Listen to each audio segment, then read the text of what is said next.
وتوصل رسالة ربنا إلى القريب من الزنا في القرآن لبيان حجم جرم هذه الخطيئة.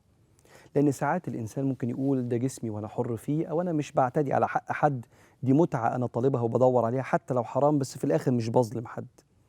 فيتحط حجم الزنا في حجمه في آيات القرآن عشان الإنسان يدرك حجم هذه الخطيئة.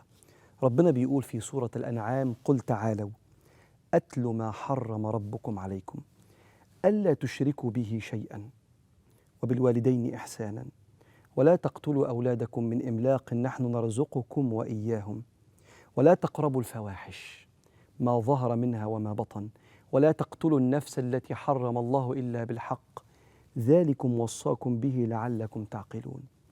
فتحط الفواحش، طبعا الفاحشة هي الشيء القبيح إذا زاد عن الحد ويطلق على الزنا. ما ظهر منها يعني اللي بيدفع بفلوس في الأماكن بتاعتها، أو ما بطن بين الحبيب وحبيبته. ولا تقربوا الفواحش حطها بعد الشرك وعقوق الوالدين وقتل الأولاد من خوف الفقر، كانوا يقتلوا عيالهم لحسن ما يعرفوش يأكلوهم.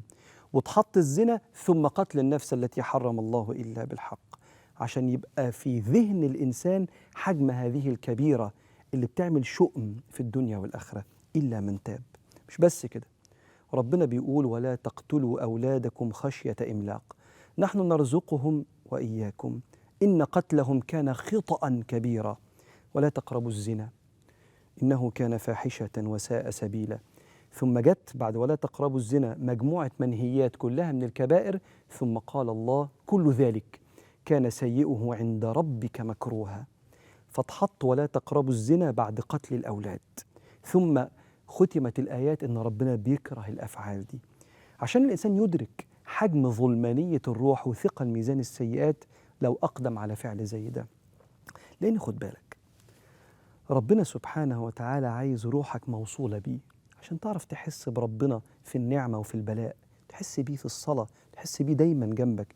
والزنا كما قال صلى الله عليه وسلم: إذا زنى العبد نزع منه الإيمان كما ينتزع أحدكم قميصه حتى يتوب فإذا تاب عاد إليه. شوف إنسان لما ينتزع من قلبه الإحساس بربنا حواليه وجنبه بسبب هذه الكبيرة. لأن كم الخباثة اللي الواحد بيعملها عشان يعرف يوصل للموضوع ده، واستتاره من أعين الناس رغم أن ربنا شايفه. مش بس كده، زمان كانوا بيسموا الست حرمة، ودي كلمة راقية جدا، احنا بناخدها ساعات بطريقة سوقية بس هي راقية. يعني ايه حرمة؟ يعني لا تعامل إلا بالاحترام. يقول لك دي حرمة فلان بنته، يعني احترمه وانت بتتعامل معاها، ما تستضعفهاش. فالشخص اللي بيزني بيعتدي على حرمات أخ ليه في الإنسانية. ما هو الست دي بنت واحد أو أخت واحد أو للأسف مرات واحد، فهذا اعتداء. عشان كده ربنا سبحانه وتعالى لما اتكلم على الزنا ما ذكرش إنه بس ذنب، ده عدوان. قال تعالى: والذين هم لفروجهم حافظون. بص رسالة ربنا للقريب من الزنا واضحة جدا في بيان الجرم: والذين هم لفروجهم حافظون إلا على أزواجهم أو ما ملكت أيمانهم فإنهم غير ملومين فمن ابتغى وراء ذلك فأولئك هم العادون. ده عدوان على الحرمات. عشان كده سيدنا النبي صلى الله عليه وسلم دايما كان كلامه مفسر للقرآن. قال: يا معشر الأنصار 5 إذا ابتليتم بهن وأعوذ بالله أن تدركوهن: لم تظهر الفاحشة في قوم حتى يظهروا بها إلا ابتلاهم الله بالسنين، يعني المجاعات والأوجاع التي لم تكن في أسلافهم. الزنا بيعمل شؤم وفقر وظلمانية في الروح وبيجيب أمراض، والوقائع اللي في الدنيا بتقول كده والإحصائيات بتقول كده.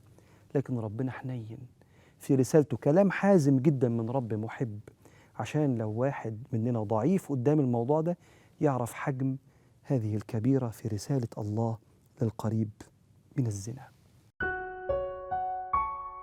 خلينا نتفق على حاجة، كلنا عندنا شهوات. طبيعة الحال دي في الكينونة، يعني في أصل البني آدم شهوة موجودة عاملة زي الفحم، فحم مولع على خفيف، وأي نفخ فيه بيقوم وبيزداد. والنفخ هنا بعتبره الخواطر. أنا النهاردة بفكر في واحدة وإن أنا ممكن أمارس عملية الزنا، بتبدأ بخاطرة. الخطيرة دي بتمر، خطيرة خفيفة جدا، الخطيرة دي بقعد أصلها واقعد افكر فيها، تبقى فكره، والفكره دي بتتبلور، وابتدي ادور ازاي احط الفكره دي في حيز التنفيذ. فالموضوع كله بيبدا في الاول بالخواطر. الاصل في الموضوع ان المتابع شهواته ده ما عندوش قدره على تطويع الفكره دي ولا الخواطر، ما عندوش قدره على تطويع انتباهه.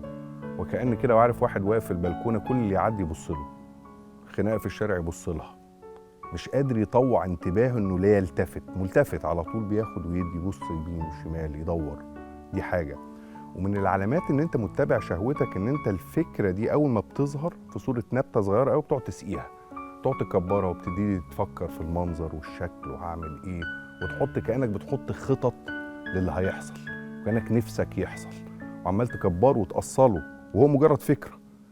ده كل ده كوم ولسه المثيرات مش موجوده. فالنقطة التانية برضو من العلامات ان انت بتحط نفسك في قلب المثيرات. انت عارف ان الموضوع ده هيثير الشهوة، انت عارف ان وجودك مع الشخص الفلاني، لو بعت رسالة الفلانية، لو دخلت على السايت الفلاني، هتثير في الشهوة. ففكرة تطويع الانتباه دي، المتابع لشهوته فاقد لفكرة التطويع دي، سايب انتباهه يروح لأي حتة، يشرد لأي حتة. أنا عندي القدرة دي، والحتة دي محتاجة تدريب، لكن كأن عضلة تطويع الانتباه عند متبع لشهواته عضلة ارتخت، مش شغالة، خلاص بايظة، محتاجة تدريب قوي. أول ما الخاطر يظهر لك، شتت الانتباه ده، طوع انتباهك ده انت مش ملكه. انا اللي مالك انتباهي، انا اللي مالك افكاري، مالك الخواطر دي، انا اللي بدخلها. ممكن تكون بتخش بدون استئذان بسبب مثيرات، بسبب حاجه اكون شفتها قبل كده في اليوم او حاجه في الذاكره، ولكن انا اللي قادر اقفل الباب على الخواطر دي. خليك حارس، اي خاطره تخش فليها، بص فيها كويس، فلترها. لكن رسالة ربنا سبحانه وتعالى للقريب من الزنا كان فيها بشرى جميلة جدا. بعد هذا التحذير الرادع من حجم الجرم، جه واحد لسيدنا رسول الله، وحشي بن حرب، وقال له: يا سيدنا محمد، ازاي هبقى مسلم واخش في هذا الدين وقد قتلنا وشربنا الخمر ونكحنا المشركات يا مزانينا قبل كده، فكيف نلحق بك وده محرم في دينك؟ فنزل القرآن، لكن الآيتين اللي نزلوا كانوا في سياق باهر. قال تعالى في وصف عباد الرحمن. مين هم عباد الرحمن؟ أول كلمة عباد يعني الناس اللي اختارت ربنا بإرادتها، لأن كلمة عبيد يعني أي واحد في الدنيا حتى لو مش بيعبد ربنا لكنه غصب عنه عبد، بتنفس من هوى ربنا وروحه بإيد ربنا، اسمهم عبيد. أما اللي اختار ربنا اسمه عباد. فربنا قال: وعباد الرحمن، فنسبهم لرحمته سبحانه وتعالى. وبدأت الصفات تتكلم عن العباد والمصلين والمنفقين، ثم جت من صفات عباد الرحمن اللي زنى ثم تاب. قال: والذين لا يدعون مع الله إلها آخر ولا يقتلون النفس التي حرم الله إلا بالحق ولا يزنون ومن يفعل ذلك يلقى أثاما، يعني سيئات متضاعفة، يضاعف له العذاب يوم القيامة ويخلد فيه مهانا إلا من تاب وآمن وعمل عملا صالحا فأولئك يبدل الله سيئاتهم حسنات وكان الله غفورا رحيما.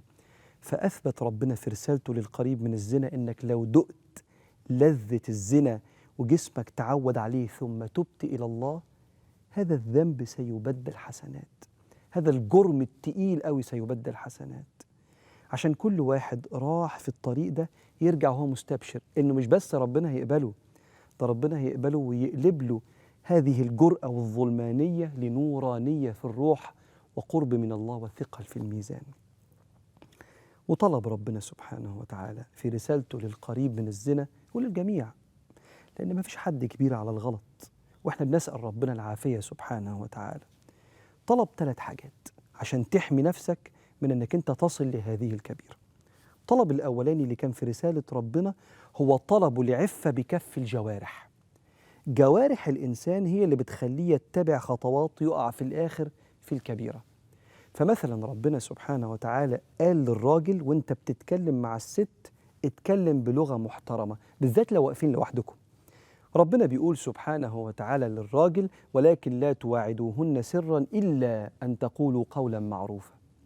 لو واقف مع زميلة ليك في الجامعة أو زميلة ليك في الشغل ومحدش سامعكم، ما تقعدش تقول كلام تبقى قاصد بيه تجذبها لقلبك بغرض شهواني. ما تقعدش تقول لها شكلك وخسيتي وطولتي وشعرك وحاجات كده في جذب لقلب الست. ربنا بيقول ده مش قول معروف، فخد بالك لو انت شايف ان محدش سمعك، ربنا بيقول انني معكما اسمع وارى.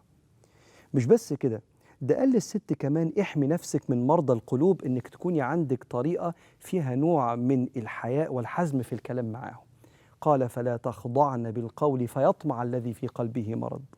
الخضوع بالقول هي طريقة الكلام اللي لو صاحبتك شافتك تقول لك انت كنت بتدلعي وانت بتتكلمي. فربنا قال: احمي نفسك من مرضى القلوب، انك انت تتكلمي معاهم بطريقة ستريت زي ما بيقولوا يعني.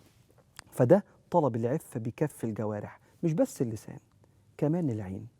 ربنا سبحانه وتعالى بيقول للرجالة: قل للمؤمنين يغضوا من أبصارهم. لا تنظر نظر شهواني، ولو حسيت ان انت منجذب بنظرك ابقى بص في الارض واصرف بصرك كما وصى صلى الله عليه وسلم. واوعى تفتكر ان حد فينا قوي. النظر ده بيشغل القلب، وسيدنا النبي قال كده، قال: العين تزني وزناها النظر. النظرة الشهوانية الإباحية لجسم الست اسمها زنا العين. قال: والقلب يشتهي ويتمنى.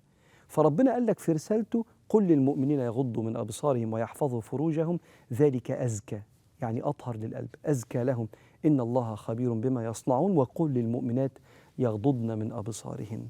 فكف اللسان والعين كأنك بتطلب العفة من الله والحفاظ على قلبك من الانجذاب لهذه الكبيرة عن طريق كف الجوارح.